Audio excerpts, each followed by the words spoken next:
lè ó yà ẹgbẹ́ ó lè àjọ ọmọ gbé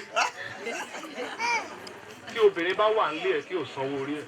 If a woman is in your house and you never pay for dowry, you have the children already and you never pay dowry, both of you are free. That means you rob your parents.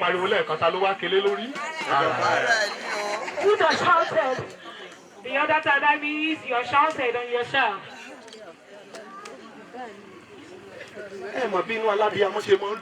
You don't know how parents used to be happy when they drop yam and they put honey,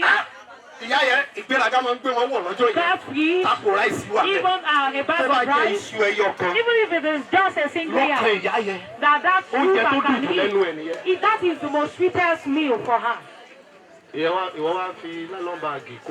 And you use nylon bag. You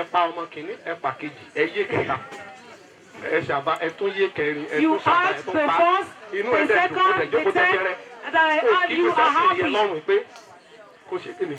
You never cry to that man so that he can pay your dowry.